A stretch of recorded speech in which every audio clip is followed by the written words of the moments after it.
बंदी रद्दीकरण जो प्रक्रिया है वो कैसे होता है वो समझें। बहुत लोगों का जो समस्या है वो ये है कि उनके एक परिवार के सदस्य के द्वारा जमाबंदी जो है वो अवैध तरीके से करा लिया गया है। अगर आप चाहते हैं कि उसको कैंसिल कराएं, मतलब वो जो है वो कैंसिल हो जाए, तो आप कैसे करवाएंगे, क्या प्रक्रिया है, उसके लिए आपको क्या करना पड़ेगा।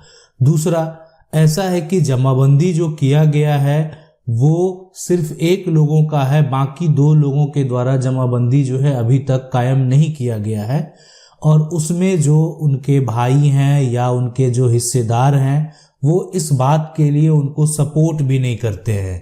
तो उस केस में आपको क्या करना होगा। देखें, जमाबंदी अगर आप नहीं जानते हैं क्या होता है तो पहले वो समझ लें कि मान लेते हैं कि ये जो जमीन है, ये सारा जो आप जमीन को देख रहे हैं, है ना, ये नक्शे में आपका कहीं भी कोई जमीन है।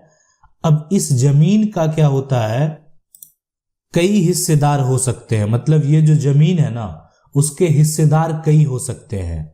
अब उस केस में अगर मान लेते हैं कोई इसका क्या किया कि हिस्सेदार तो बहुत सारा है, अब इसमें सभी का अपना एक कुछ ना कुछ पार्ट शेयर होगा, टुकड़ा होगा, सभी अपने हिस्से पे जो है वो कायम है।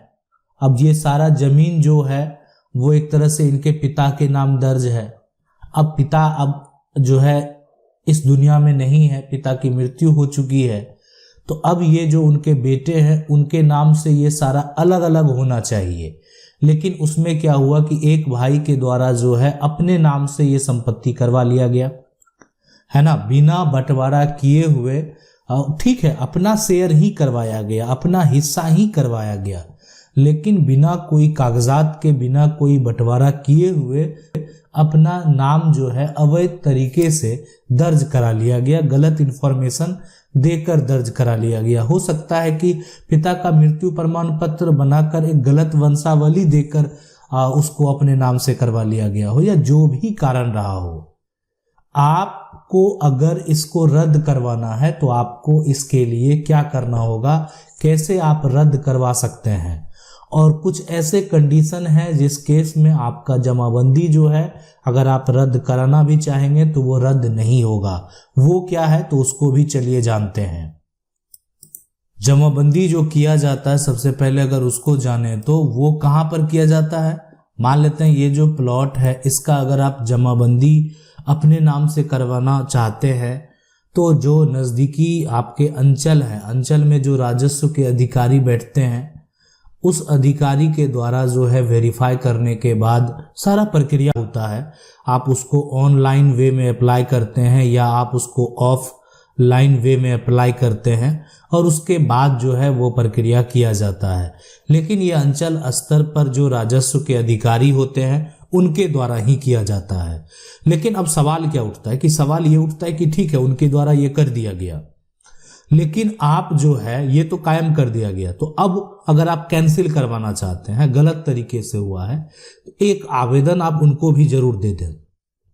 ठीक है, अब उनके द्वारा ये अगर किया गया है तो वो कैंसिल करने का जो काम होगा, मतलब उसको रद्द करने का जो प्रक्रिया होगा या उस पर किसी प्रकार का कोई जांच जो किया जाएगा वो उनसे जो उच्च अधिकारी हैं उनके द्वारा किया जाएगा। मान लेते हैं कि आप चाहें तो जमाबंदी रद्द कराने के लिए अनुमंडल, है ना, स्तर पर जो है केस फाइल कर दें, या आप जिला में जो है जिला के जो राजस्व के अधिकारी हैं, है ना, एडीएम म्यूटेशन जो दाखिल है खारिज है उसको जो अवैध तरीके से किया गया है उसको रिजेक्ट कराने के लिए केस फाइल कर सकते हैं। यानी आपको प्रक्रिया जो है अंचल स्तर से ऊपर लेवल पर जो है ये केस फाइल करना होगा। लेकिन यहाँ पर सबसे बड़ी बात है कि यहाँ पे जो आप केस फाइल करेंगे उसमें क्या सब दस्तावेज का जरूरत आपको पड़ सकता है। ठीक है, तो देखें, दस्तावेज आपको सबसे पहले वो जमाबंदी का एक नकल आप ले लीजिए जो कि अवैध तरीके से किया गया है। दूसरा, आप उस परिवार के हिस्सेदार हैं, इस बात को आपको साबित करना होगा। उसके साथ साथ अगर मान लेते हैं किसी भी प्रकार का जमीन का खतियान है तो वो खतियान जिससे कि वो जमाबंदी जो है अलग किया गया है, जिसमें कि जमीन का सारा इंफॉर्मेशन है वो होना चाहिए। एक वंशावली जो है यानी वो होना चाहिए, ताकि इससे ये पता चले कि आप उस परिवार के सदस्य हैं। तो ये सारा इन्फॉर्मेशन देने से जो है ना, ये बात स्पष्ट होगा कि ये बिना सहमति के किया गया है। उनसे भी पूछा जाएगा कि आपने इसको कैसे करवाया, क्या प्रक्रिया हुआ है करने का। अगर मान लेते हैं कि आप खुद से जाकर जो अधिकारी हैं उनको आवेदन करेंगे, ठीक है, तो आप कर सकते हैं। पहला प्रक्रिया ये हो गया।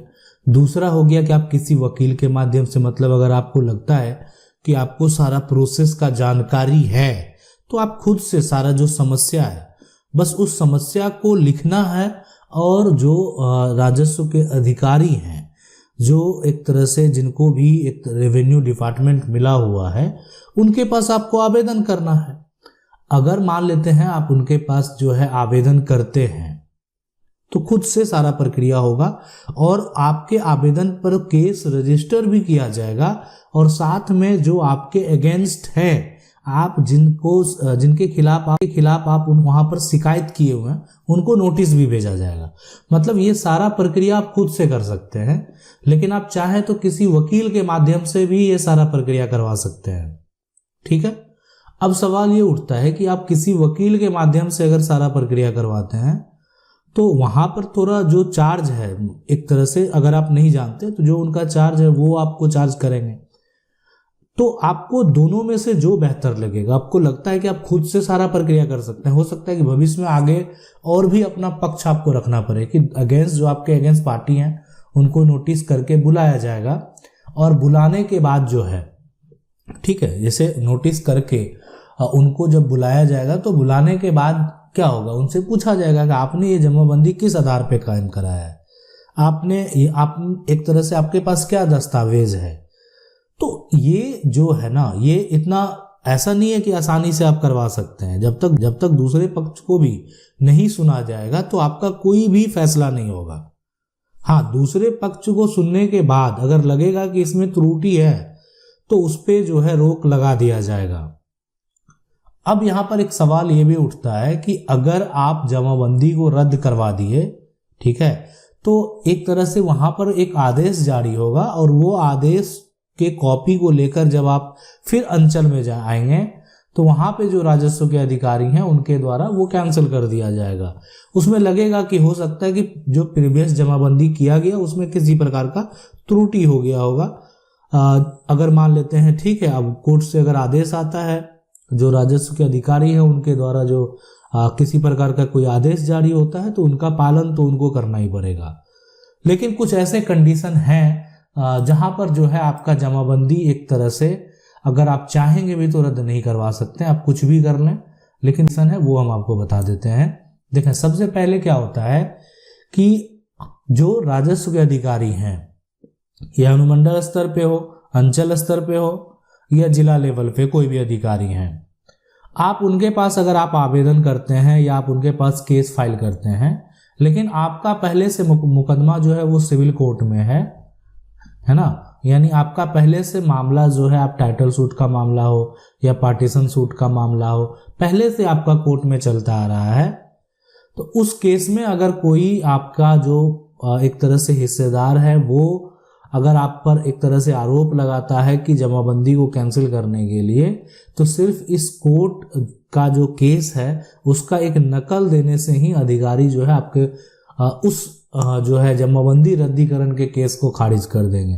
इसीलिए कि आपका मामला पहले से न्यायालय में चल रहा है, और न्यायालय में जब सिविल न्यायालय में ये मामला चल रहा है, इस प्रकार का मामला चल रहा है, तो उस केस में है ना, जो एक तरह से अधिकारी हैं उनको किसी भी प्रकार का कोई हस्तक्षेप करने का आदेश नहीं है।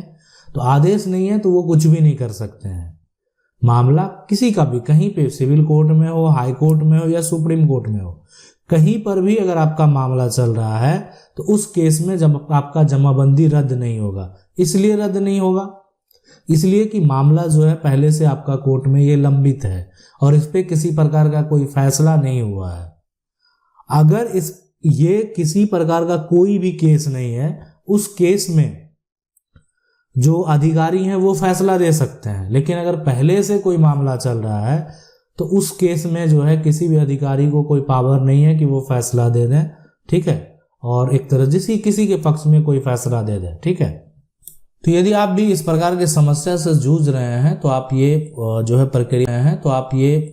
प्रक्रिया अपना सकते हैं। आपका माल आपको लगता है कोई गलत तरीके से कोई कागजात बनाकर जो है अपने नाम सारा संपत्ति करवा लिया या अपना शेयर अपना हिस्सा करवा लिया और आपका हिस्सा आपके नाम करने के लिए किसी प्रकार का कोई सपोर्ट नहीं कर रहा है, या जो हिस्सा अपने नाम पे करवाया गया उसमें भी त्रुटि है, उसमें आपका भी हिस्सा होना चाहिए।